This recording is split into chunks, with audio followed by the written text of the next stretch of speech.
Hello, everyone. Welcome to the podcast, where we share insights from the industry leaders on how to build and sell great tech products and companies. This is Ankur and Lima, your hosts. In today's show, we're going to talk about all things sales, product, company culture, stoicism, Zen Buddhism, meaning of life, and everything in between. We're able to do that because we have a versatile guest on the show. Shailesh Rao, who also goes by Stylist Brows, is a seasoned sales leader who was instrumental in taking Google Cloud to where it is today. He took on the Google Cloud business when it was still in its infancy and turned it into a multi-billion-dollar business in the fastest growing cloud infrastructure space. As if the challenge at Google was not enough, he recently took on the responsibilities of building the business around arguably the toughest category in the security industry, endpoint security and security orchestration and automation. He's currently the SVP and GM of Cortex business at Palo Alto Networks. Shailesh is an entrepreneur and a product people's dream come true. He's the ultimate hustler who doesn't complain about having a shitty product or region or the team. He just gets the job done. Inspired by him, I'd like to change the "if you build, they'll come" to "if you build, they'll come" if Shailesh is selling. Hey Shailesh, welcome to the show. Thank you, Ankur. Thank you, Nilima. That's a very kind introduction with some hyperbole, but I appreciate that. Glad to be here. Looking forward to that conversation. Absolutely. We have been looking forward to having you. In the previous podcast, we had a lot of product people, and I know you're yourself a product person, but you've got such a good breadth and depth of experience in go to market and stuff. So we'd love to get your perspective. Before we get into the meat of the discussion, love to understand from you, because you run a big go to market teams. How has things changed for you post COVID? You're selling into B2B businesses where relationship is everything, meeting face to face. How have things changed for you? That's a very interesting question, Ankur, and I think we're still learning every day. Every day feels like we're learning new things about our customers, about ourselves, how we work, what makes all of us come together as a team. And I would say it's still a work in progress. I've seen a few things, and I've learned a couple of other things as a result of COVID. First is we've seen that customers are, I would say, more concerned about their cybersecurity posture. So that has helped us in general at a macroeconomic level, helped us, given us an opportunity to be of service to them in these tough times. We have also had to learn, as our customers have had to figure this out together, is changes in processes because of people not being in the same room and everything having to be done over Zoom, maybe, or learning to do things asynchronously without being in the same place. So procurement processes have changed, decision making processes have had to change. So we've had to learn with our customers. And I think, we've had to be more resilient, more patient. I think this pandemic has made all of us become more resilient and more patient, not just in business. And last thing we've had to learn along with our customers is, how do you show the value of your product? How do you highlight your differentiators in an entirely virtual environment? So everything would seem very mundane. From you go up, you're in a room, you fire up your laptop, you do a demo, you can get hands on keyboard. Everything has had to be done now over a virtual environment. And sometimes not everybody is equally present. So we have to take care of that. Obviously, we have to be more present ourselves. So just in the way we work and explain what we do better, why we're better, etc., has taken on a whole new meaning. As a leader and as a member of a global team, what I've learned and recognized as a result of this new normal, if you will, is that as leaders, we just have to be more empathetic than we've ever had to before, because we're not in place with our teams. So we have to be there on Zoom calls. We have to be present. We have to be mindful. But more importantly, it has to be. It's just become so imperative that everything we do has to come from a place of deep empathy, because all of us are struggling in different ways in different measure. All of us are coping in different ways, different measure, and all of us are in different situations. It's impossible for me to assume, or it's wrong for me to assume, that you and your family or Nilima or others listening we all in some ways are similar. At some level we are, but we're all having to deal with these differences. So I think empathy at this time of the pandemic is probably the most critical facet that a leader needs to bring to the table. Yeah. So, Shailesh, we'll definitely double click a little bit on that empathy topic because that's something that's very close to my heart as well. For our listeners, I do want to mention that Shailesh can recite haikus. He always has a haiku up his sleeve. So perhaps, Shailesh, you can recite one for us at the end of the show.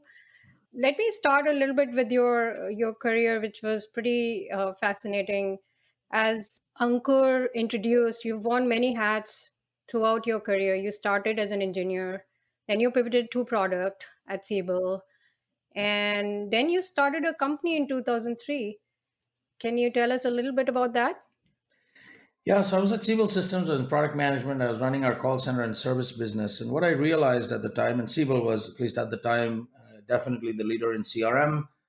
What Siebel and all of us probably missed the boat on is the push towards the web and everything moving towards the web away from what we now call on prem. And there was a small company called Salesforce that was making some waves.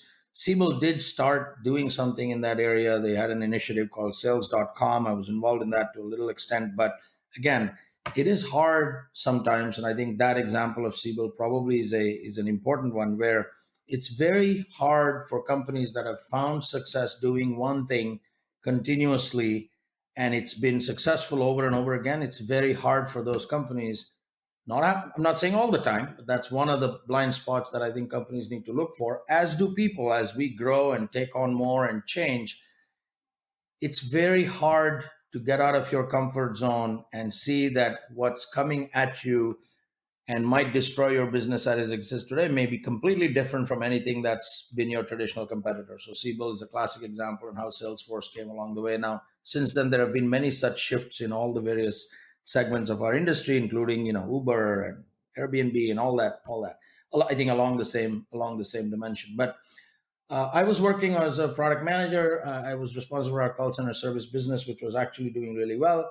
And what I found is that most customers were taking our product, which, by the way, was very famous for having more out of the box, as you will, functionality than all the other products. But when I realized that what most customers were doing were really buying the underlying data model, which Siebel had a very good and exhaustive data model. And I think that was probably one of the key pieces of what made Siebel successful among other practices, etc. But from a core technology perspective, so they would take this data model and then they would customize it, tailor it, etc. And what I found in talking to our customers was nobody really was taking a Salesforce automation tool from any vendor, no matter how complete and feature rich it was, and deploying it outright. Because every company has a different approach to selling, different approach to territory management, forecasting, etc. And so I decided that the time was right to create a platform that would allow customers to create whatever application, enterprise application they wanted with as little customization and a lot of configuration. So that was the idea for the business. And if you have been an entrepreneur or you've ever had dreams of being an entrepreneur or felt that urge, there comes a time when it just grows on you to the point you can ignore it, you can discard it, you can not pay attention to it. But at some point, it just becomes so all consuming that the only thing you can do is go out and do that thing because it feels like that's why you were put on the planet. And if you didn't do it, somehow you were betraying a greater purpose. And that's what I felt at the time. So I went out and did it. It wasn't the biggest success by any means. Had all sorts of challenges. It was in 2003. It was a very tough time to raise money coming out of the 2000 2001 .com bust, etc. But it turned out to be a great learning experience, and I think in hindsight, I'm way better off because of it. I have a quick follow up on the Siebel experience, and that was pretty fascinating. So, you mentioned sort of Siebel missed the boat, and then obviously Salesforce and rest is history. And we see this in that industry time and again. Some companies like Netflix are able to disrupt themselves and cannibalize their legacy business really well. Whereas other businesses, it almost seems inevitable that they're going to get disrupted. Why is that? What's your perspective on that? I think that there's a few things I think that lead to that situation.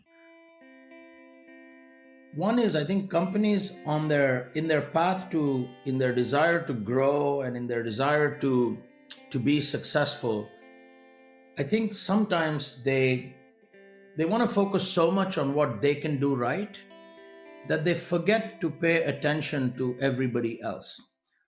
So they pick up bad habits along the way. They Yep. start believing too much that their way is the right way, and that whatever secret sauce or whatever silver bullet they've come up with, since the market is telling them in the short term that it's working and is rewarding them for their success, they tend to not be able to look outside, look beyond, and say, what could be the idea that two entrepreneurs are working right now, sitting in a bar. Well, right now it's not advisable. Please don't sit in a bar, wear a mask. But the typical sit in a bar, draw something on a napkin, and before you know it, somebody has disrupted you. So I think one reason is just companies get. I don't think it's because they act desirably they want to get complacent, but over time they just get so focused on doing what is working for them that they ignore and don't pay enough attention to what could be coming out from someone that's willing to disrupt them. And I think few companies have done a very good job of that, and those companies continue to survive, succeed. So you've heard this phrase, reinvent yourself. And I think that is very Yeah. important for companies as it is for us. Yeah. Companies aren't monolithic. They're not living, breathing things. They're made up of the people that work there. And so I think the people inside those, and all of us, you, me, everybody listening to the show, Yeah. we all have to reinvent ourselves so that we don't get blindsided by competitive dynamics, sometimes Yeah. regulatory dynamics, sometimes just fundamental shifts in consumer behavior, like we're finding out in social media. Yeah, I agree. So then you basically did the company for a year. It was not very successful, and then you came back to being with big companies. So Yeah, you I did worked. have.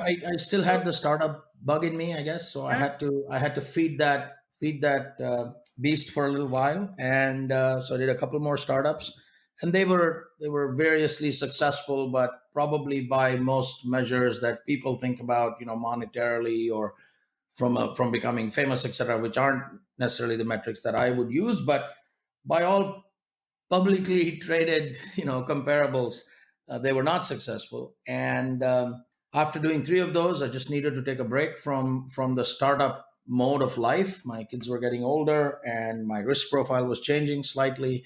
And so I decided to go back and work for some of my ex colleagues who had joined SAP.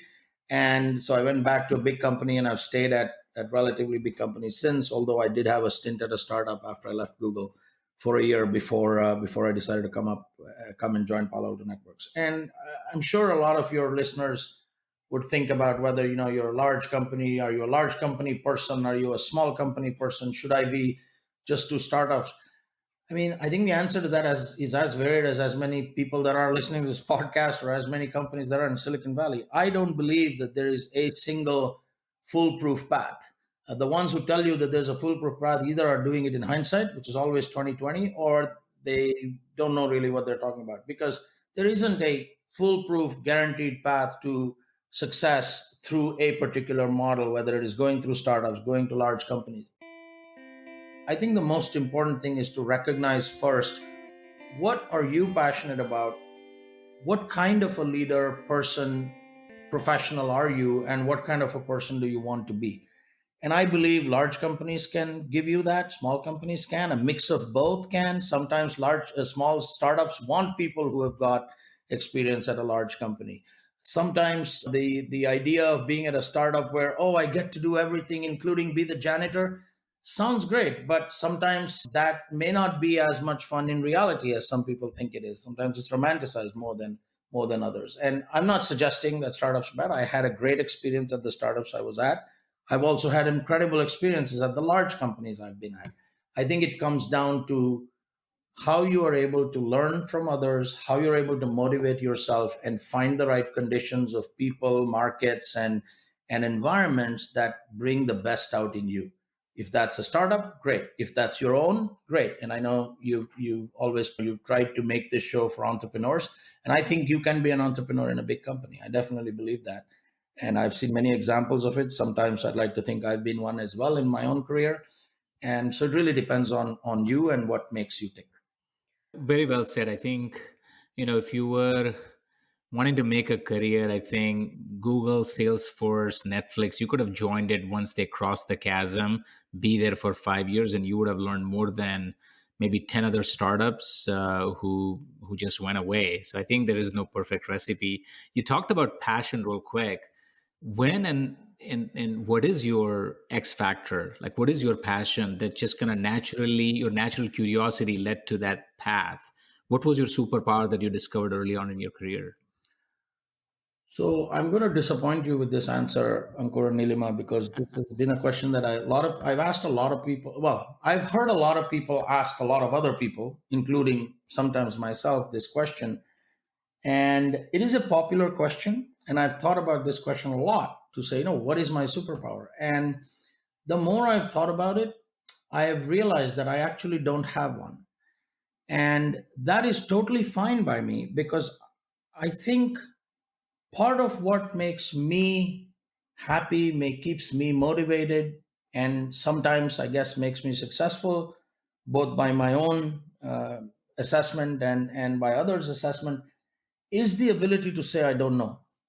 And I do think I keep a list of things that I every day, every year on my birthday, I kind of write a list of things that I want to do the next year, and it would kind of define what I want my life to be. And I usually, most frequently, I use quotes to do it because there are way more smarter people who've used words to capture deep thoughts better than I can. And so one of them that has consistently stayed on that list is "Teach your tongue to say I don't know, and thou shalt progress" by a very ancient philosopher named Maimonides. And I've always kept that very close to my heart, close to my mind. And so I don't think I have one.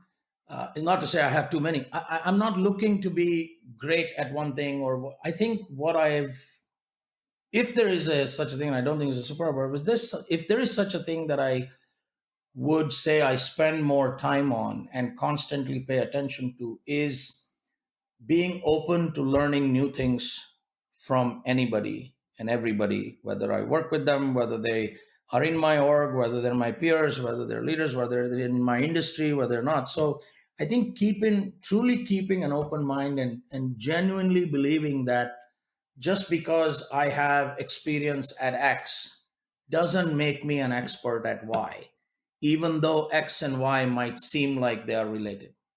So I always tell myself that just because I've seen this scenario before, don't jump to a conclusion. And you mentioned stoicism. That's also one of the core tenets of stoicism, which I try to follow as much as I can. But look at each situation in its own light. That doesn't mean I don't rely on things I've done well and my experience, etc. Obviously, that is an asset in many cases, but I don't give it more attention than it deserves. I think that has helped me a lot.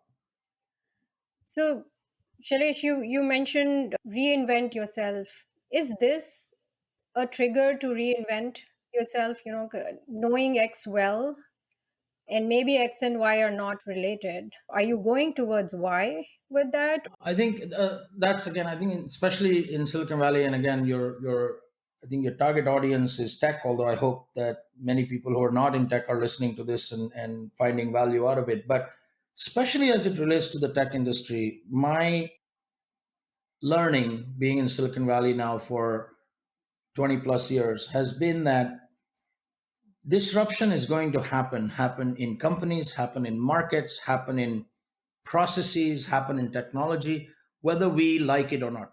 None of us individually or even as a small group is powerful enough, capable enough to change the course of disruption that I think has happened in tech and will continue to happen in tech. So trying to fight that, I think that's a futile exercise. But so that means only two things. Either you force yourself to be at the cutting edge, to stay relevant, to keep learning and keep progressing, or something or somebody or some external event will force it on you. That forced change may be good or bad, but if you're not the one in control, then the chances that you may not like the outcome are very high. So for me, reinventing means never getting comfortable in any job. The day I get comfortable is the day I try, not literally one day, but if weeks in a row I'm not feeling, and Larry Page at Google is very famous for calling this being uncomfortably excited, which has resonated with me ever since I heard it. So if I'm not uncomfortably excited and a bit nervous about where we're headed because it just feels different and a little unnerving, then that means I've become very comfortable in what I do. And if that feeling of comfort lasts for too long, then it's time to change. And if it's not being changed by the outside, I will force myself to go reset it.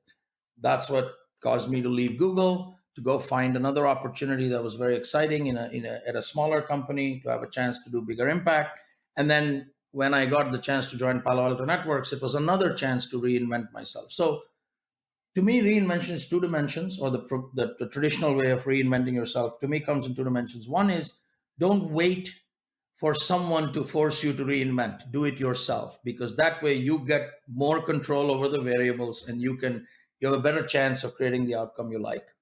Second is, as it relates to the specific assignment or company or space or whatever it is that you want to go into, I've always believed, and maybe this is just a factor of me knowing myself well, if I don't I don't go to I don't take a job, I don't take an assignment where I feel like I know most of what is needed for success. Because in my case, I know that I might probably get bored very quickly. And I might get bored before the assignment is done, which would be bad for both me and the team and the assignment. So when I look at a new job, when I've decided to make a change, and I look at whatever options there are, try to, in my mind, imagine what the envelope for success is in that role.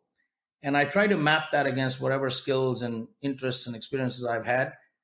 And if I have 50, 60% of the success envelope in the bag, I go jump at it, because the 40, 45, 50% of the new stuff is what forces me to learn. When I came to Palo Alto Networks, I'd never worked in the cybersecurity industry.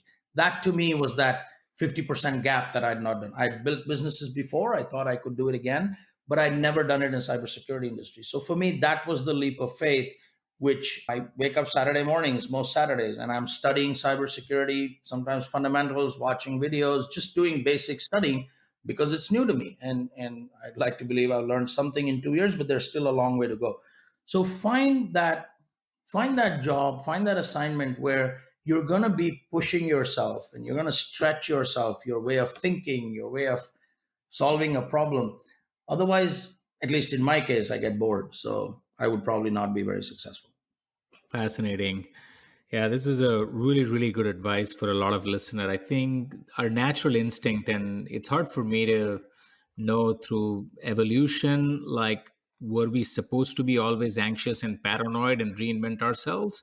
Or were we supposed to kind of hold on to whatever we got so that we don't lose it? It's hard to know. But I think having that kind of mindset, I think you had a nice one from Larry Page. I think Jeff Bezos calls it day zero. Like every day Mhm. is a day zero, Every like day as is if you're zero. starting from, so which is really fascinating.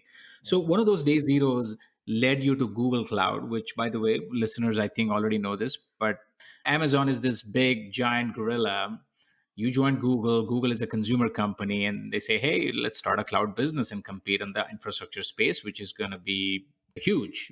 And we know now very well. Sure. How did you take Google Cloud business from zero to multi-billion? I mean, it's not just through sheer will and hard work. There's got to be Sure. something. Yeah. So I think Google was definitely, while they were at the time when I joined Google and was responsible for the cloud business, what became the cloud business was 2011. Google had a product, a quasi PaaS product called Google App Engine, which was in preview, and we didn't have anything else. None of the other stuff that obviously AWS had, and even Azure was starting to have more stuff around compute and storage and all the other services. And so it was really a question of taking a company that obviously had a lot of technology under the covers. I mean, a lot of what in those days became Google Cloud were the services that Google was using internally to run YouTube, to do search, to do ads, to run maps, and Google and Gmail and all the consumer applications. So a lot of the services, because it was running a very large cloud computing environment with millions of processors, millions of cores, and in locations all over the world, and caching videos from YouTube, and also a lot of the core technologies that are now common to a cloud service provider were already part of Google's infrastructure. So the challenge and opportunity was to take those services and make them available to the outside world. And Google was not a traditional enterprise company. I don't think they wanted to be one. And I've been away from it long enough now where I don't know if they are one. But at least at the time, I remember that Google's desire was still try to use a lot of the consumer DNA and consumer products, consumer grade products, ease of use, having products that would generally be very easy for engineers to consume and try to make that available to the enterprise. I think many of it worked. Many of those attempts worked and got us the initial runway that we needed with Google Cloud, and we did make it again quite successful. But obviously, it's done much better since then, and with new leadership. And now I think Google is definitely serious about the cloud, serious about the enterprise business and the enterprise motion in the cloud. In those days, it was early days. We were learning. What was beneficial was that Google's always, at least at the time I was there, and I believe it is still, a company which always believed in data trumped opinion, always, Yeah. and Yeah. everybody did have a voice. And so we were able to bring products to market even in that environment, in a company that hadn't grown up as an enterprise company but had to sell mostly to enterprises. And there were some missteps along the way, but with a very strong brand, we didn't have a problem getting doors opened in front of us, and we did the best that we could. Obviously, since then, a lot more people have joined the team and have taken it to obviously greater heights. But it was a great Now, experience yeah. learning within Google, understanding how a large company can operate and create a nascent business and give it the attention it deserves, while at the same time maybe leave it alone in some cases. What was the hardest part about this? Was it the cultural transformation, kind of make convincing a whole bunch of people consumer centric to know we got to focus enterprise? Is it staffing up the sales team? Is it product building that is quote unquote enterprise grade? What was the hardest part about that entire journey? I think the hardest part was just the challenges that came from trying to create an enterprise grade, enterprise class company within a model that was fundamentally consumer driven. So Google did everything at scale. I'm sure when they started they weren't, but over time, one of the things that made Google very successful, at least on the product side and on the as it related to their customers, was that it did everything at scale. And the way ads were priced online, with the auctions working on the web, a lot of interaction with the customer happened in the product. A lot of it wasn't really sold per se. There was obviously a lot of selling happening to chief marketing officers and ad agencies and all of that stuff. I'm talking about the core ads business. Obviously, there are many other businesses at Google, but in this case, we had to build out a what I would call a classic enterprise, salespeople, solution engineers, solution architects, a professional services organization. And we could argue if that is the right way to build an enterprise software company, and that's probably a podcast in itself. But at least the prevailing state of the art was that's how you built a company to sell to the enterprises. Just because cloud computing has come around and suddenly instead of buying wine by the barrel, you're able to sell wine by the bottle or by the glass, which in some ways is a fair analogy for software as a service versus the traditional way, doesn't mean that people will change how they buy wine necessarily. So enterprises buy a certain way, and companies have to be able to serve them in that way. And for Google, coming from its legacy of mostly serving consumers, that then drove enterprises to buy advertising products, it took a few time to make that shift.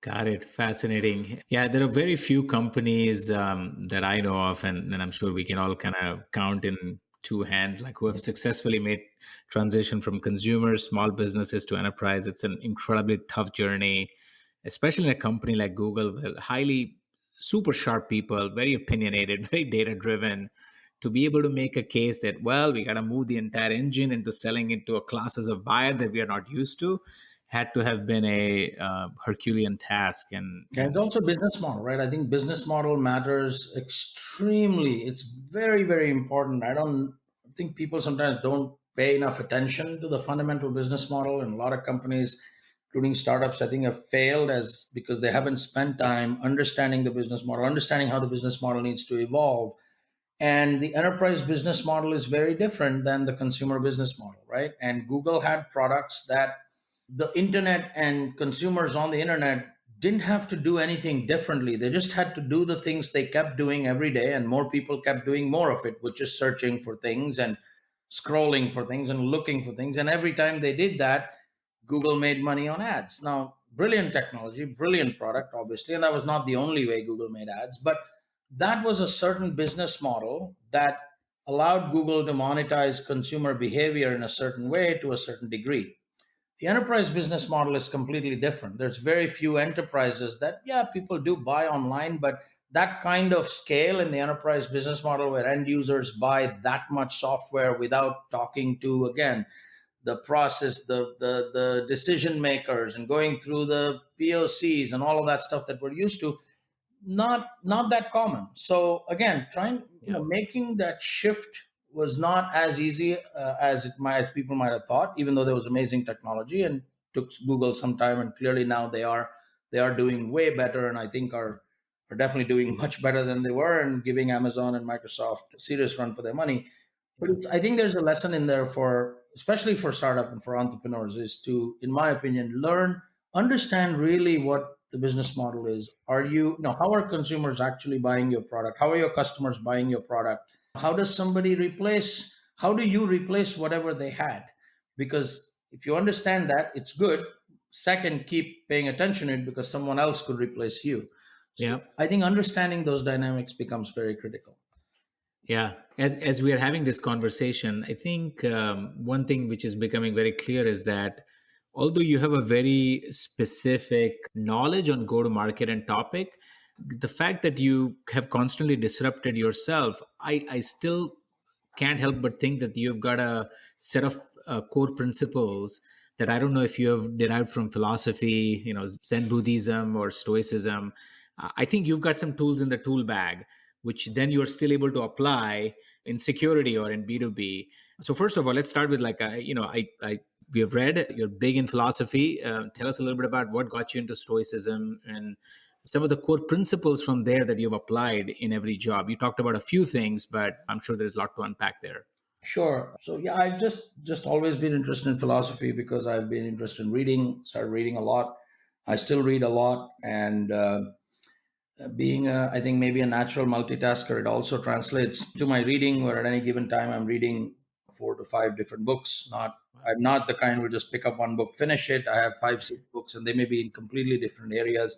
So reading has been with me since I can remember, and it's been one of my biggest friends, and made sure that I was never alone, to be honest. And philosophy was just one of those things that I picked up growing up, just out of interest for just history and civilization and people and politics and all those things. I'm very curious in general, which has helped me both make new friends, be comfortable in any situation as it relates to having conversations.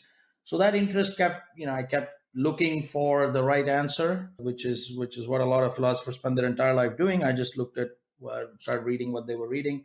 And so I did, I spent years kind of scanning all the various different philosophies, and including Eastern, Western, and everything in between, ancient, modern. And I know there was an Ayn Rand phase in there when I thought I was Howard Rourke and invincible.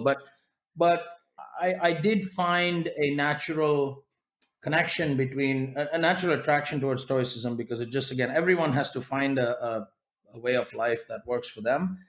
I found the works of Stoicism to be the teachings of Stoicism to be very relevant to me. I found them to be timeless, and every time I read that that they had been written as early as they had been written.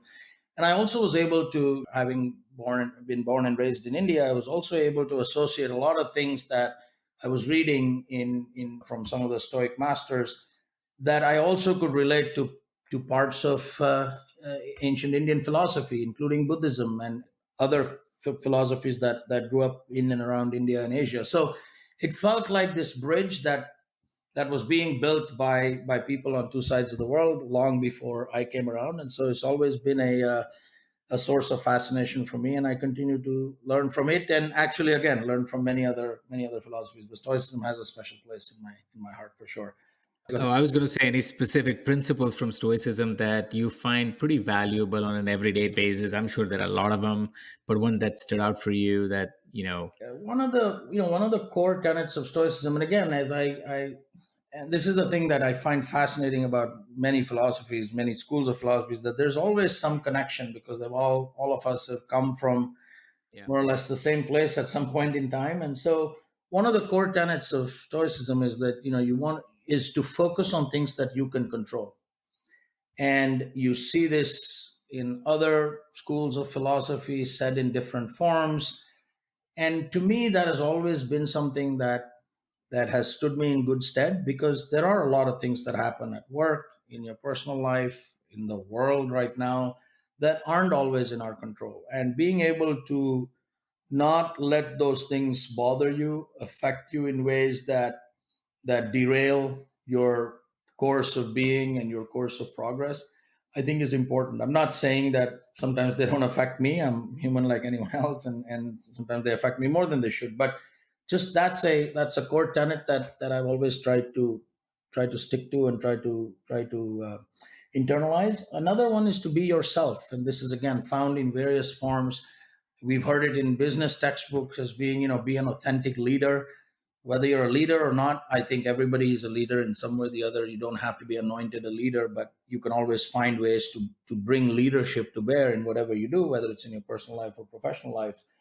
But I think being authentic is important. I try to be as authentic as I can be, because that's what I'm best at, frankly. I'm definitely best at being myself, better than trying to be somebody else. So I think being authentic is important. I think this was Aurelius who wrote it in one of his texts. It says something that stuck with me is receive without conceit, release without struggle. And that to me has it's always been in my mind as I think about, just some days you have great days. Helps me sometimes deal with, if I'm having a bad day at work, it's like, let it go, it's not a big deal. But when I'm having a great day, don't think this is, just take it. Don't think it's because I did something. Don't let conceit get in the way. Just happened to be a lot of things work right, and sometimes a lot of people did a lot of great things. So I think receiving without conceit and releasing without struggle is, I think, a good model to live by. Awesome. Lots and lots of nuggets there, Shailesh. I always knew when we talk to you, we'll learn. So, I think last question before we go into the rapid round, and hopefully we can get a haiku before that. Talking about being an authentic leader, right? I know you've mentored many women and you have kind of led from the front, supported, also advised, including yours truly. What is your advice to our women listeners on the call?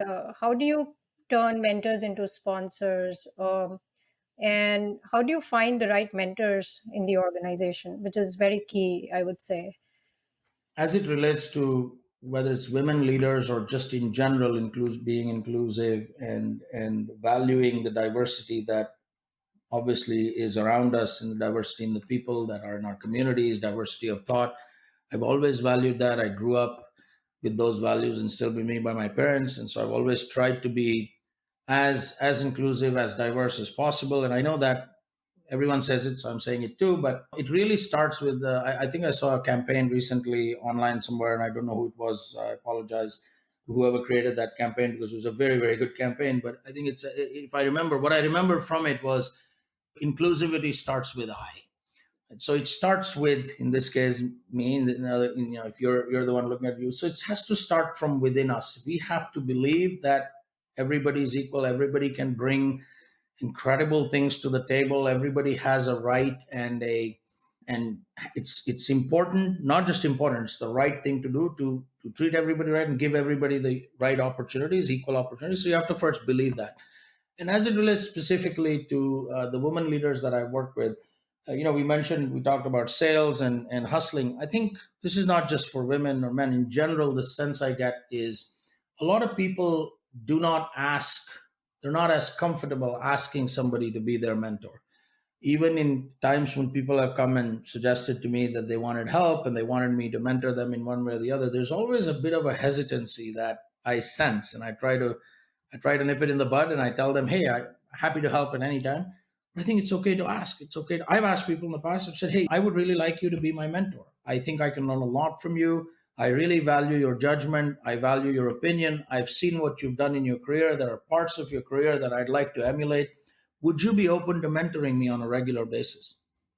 It's not that hard to ask that, right? Just like that, or even in a better way if you can, but it's not that hard to ask.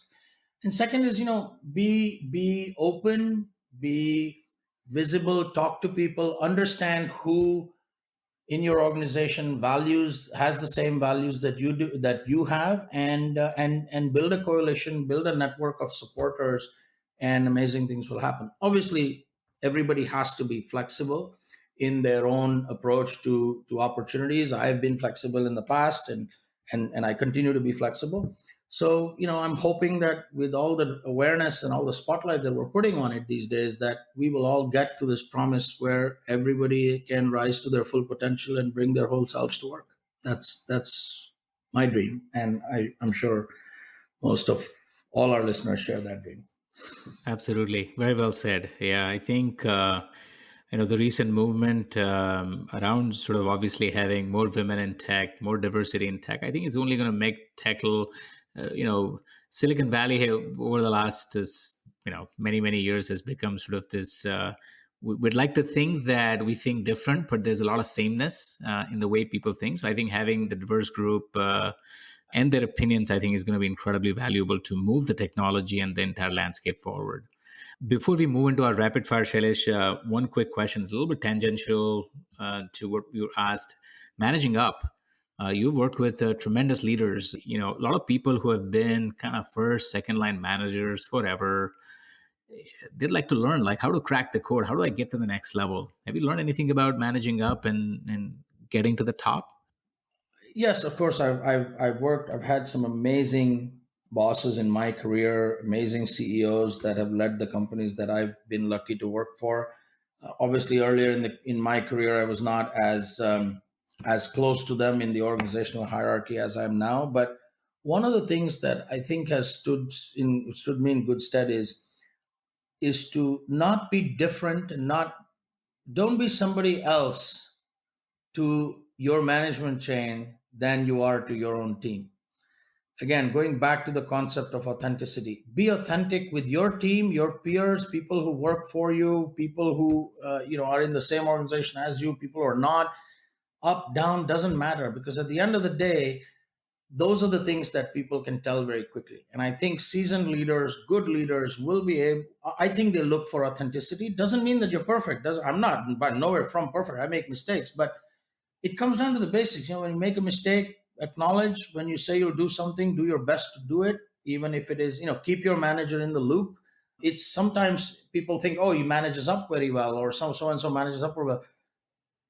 Forget about what people say, what label is given. I think it's important that again, depending on the situation, depending each situation different, I couldn't give you a single rule, but in general, the higher people are in the organization, the more difficult it is for them to know what's going on across the board. So sometimes in your position, it might be very important to let your manager, your boss, or the CEO, whoever it is, give them a sense for what's going on, including what's not going right, not just only the rosy parts, but everything, so that they can help you. So I think being authentic, making sure that, and emulate good behavior. Don't just, people who are in, if you find the right company, find the right culture, emulate the behavior that you see is working, and hopefully that can definitely help in my regard. But other than that, I don't think there's anything specific that I do, other than, and be open, don't be shy, don't be afraid.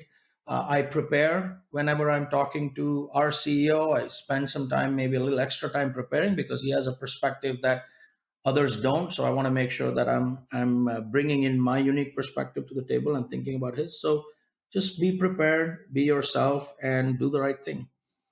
Got it. Great advice. Thank you for that, Shailesh. So we'll do the rapid fire, and then hopefully we'll have a haiku ended on a high note. So the way rapid fire works is very. I've been scribbling while we've been talking. Yeah.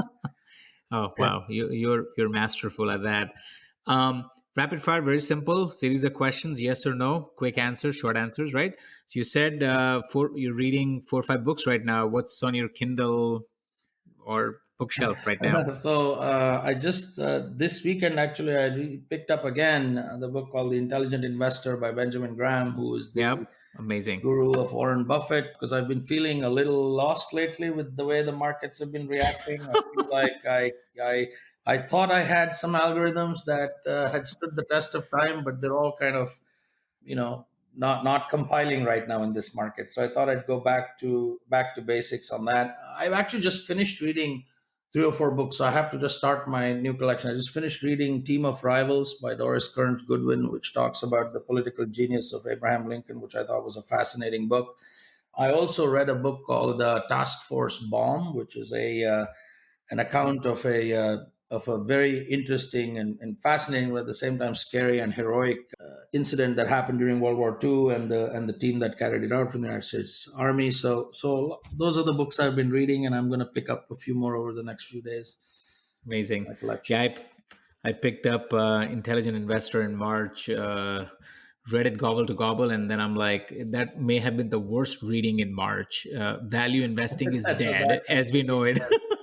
'Cause what was happening in March was the markets were not showing, how to value stocks, at least Benjamin Exactly. Graham's way. Yeah. Yeah. If you could shadow someone, who would that be? Right now, the person that I've been thinking about a lot is Jacinda Ardern, the Prime Minister of New Zealand. Yeah. In She the just last got reelected. few Yeah. months, years, and not just because of New Zealand's response to the pandemic and the fact that she just won in a landslide this past weekend, but just the way she handled her country, the people, after the horrific mass shooting in New Zealand that happened not too long ago, and it was around the same time that we were struggling as we have been with mass shootings in this country. But just watching her as a leader from afar, and she's, I think, in her late 30s. I've just been in awe of her. So yeah, that's one person I would love to shadow and see what she does, and what I'm sure there's so much we can learn from somebody like her. Yeah. Great pick. Humble leader, very, very down to earth, and yet just an amazing leader. What separates a good salesperson from a great one? Listening. Very good. Right. Tiger Woods or Tiger Woods? Tiger Woods, he's what got me into golf. I still sometimes wear a red T-shirt when I'm feeling like it. When I feel like the game is coming back, I will wear a red T-shirt and go to play. So he's what got me into the game of golf. I still think, records notwithstanding, his most recent slump notwithstanding, I still think he's Incredible. just the Yeah. best golfer I've certainly gotten to examine. I'm sure the people say there were better before him, but Have you seen him play live? I actually have not. I've had a couple of opportunities too in the past, but other things got in the way, and I had to make those tough choices. But I've never seen him play live. I'm hoping to one of these days. Hoping he plays long enough for me to be able to find the time to go play. I think he's going to have a second, third coming. Your favorite CEO? Oh, that's a tough one. I'll tell you my favorite CEO if you give me a satisfactory answer to what's your favorite movie. Reasonable. There are way too many. Yeah. Maybe your favorite two or three. Who are the people who you just admire as the leaders in corporate America? There are many that I admire.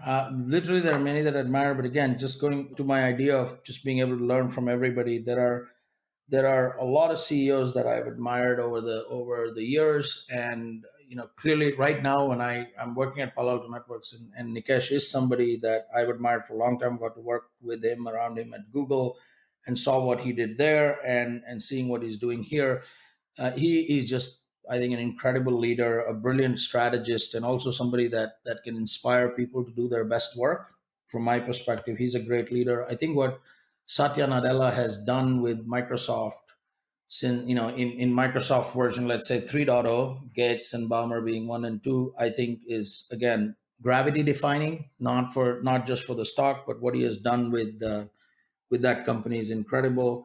And there are the usual suspects. I mean, what Jeff Bezos has done with Amazon is incredible. Just the customer centricity that he's been able to bring at scale across so many things. But again, I don't want to. There are some practices of Amazon that I'm not too excited about. That, as I read about, that gives me pause. So it's hard. I don't try to look at these, there's this one person that I want to emulate everything they do. I think everything they do is great. No, I think it's incredible to me how Elon Musk has created so many categories. I mean, I would have thought you could start a car company in the last 25 years and have it be valued more than companies that have been around for 100 years. So incredible work by that. There are also some, there are some CEOs in media, and there are some in nonprofits that I admire. So yeah, there's a lot. There's a lot. I thought Eric Schmidt was a great CEO for Google during the time that he was there. And yeah, I thought there's Too there's so many, many. too many. Yeah. Absolutely. If you had given me time, I would have come up with a nice curated list, and I would have looked like I knew exactly what I was talking about. But there's so many that I admire. All right, couple more. Okay, Plato, Socrates, Epictetus, Osho, Naval, or Nassim? Plato, Socrates, Epictetus. I have to go with Epictetus just because I've read more of Epictetus than I have of all the others, being that he's one of the Stoic masters. But Yeah, Osho, I'm not sure. Sometimes I might feel like I agree with some of what he says, but I'm not sure that I would. I am a follower of it. He had some very important points. I did spend some time reading about Osho and his movement way back when. But yeah, in fact, I was just talking to my son this weekend, and on Friday about a paper that he's just written about Socrates and Plato having a debate, and the outcome of that. And I was reading his paper, and we were discussing that. So yeah, you picked all the folks that I love reading about. But if all else being equal, I have to say a slightly extra vote for Epictetus. yeah. Some people prefer Osho because their criticism of Stoics is that they just don't like to have fun, or they never have fun. And Osho had a lot of fun. That's Uh, true. Yes, yeah, that is true. But Stoics have fun in their own ways. It's just the rest aren't able to even comprehend it. So they have a long way to go. Maybe they should absolutely. all start learning Stoicism. No, I'm just kidding. No, but that is the way. That is definitely the popular opinion. Yep. And one advice you'd give to your 18-year-old self? My 18-year-old self, enjoy every day without worrying about the future. Good things will happen. Just again, the things I do now that I now take for granted that I didn't when I was 18, which is, have fun, live in the moment, be present, be mindful. There's not much you have to worry about if you approach things with passion and purpose. I didn't do as much of it when I was 18, but now I'm a lot older, so I do. Perfect. And the easy one to end the rapid fire with, Cortex or CrowdStrike? I am just kidding. You don't have to answer. Yeah, there you go. See, now you just, that's the, yeah, sometimes, some questions you don't even need to ask because the answers are so obvious. But Yeah. uh, Perfect. Well, before we end, love to get the listener to one of your haikus. sure, this is something I just been noodling. I've been scribbling as we've been talking, so I haven't been able to give it my all. So it might not fit. I think it fits the structure at least, but obviously COVID's on our mind. So what I wrote was: the dark of Corona, pain, sorrow shrouds in the night, but newborns still cry. And to me, it's that the idea being that so much happening, so much pain, but babies are still being born, and I'm hopeful about everything that the new generation will bring. Absolutely. What an optimistic message to end with. Shailesh, you've been really generous with your time. With somebody like you, an hour is not enough. So we are hoping to get you back on maybe 6 months or a year from now, but we really appreciate you taking the time. Anytime. This was a lot of fun. Thank you, Ankur. Thank you, Nilima. All the best with the podcast, and see you around at, well, I was going to say see you around at the office, but see you around on Zoom call. Take care. Bye.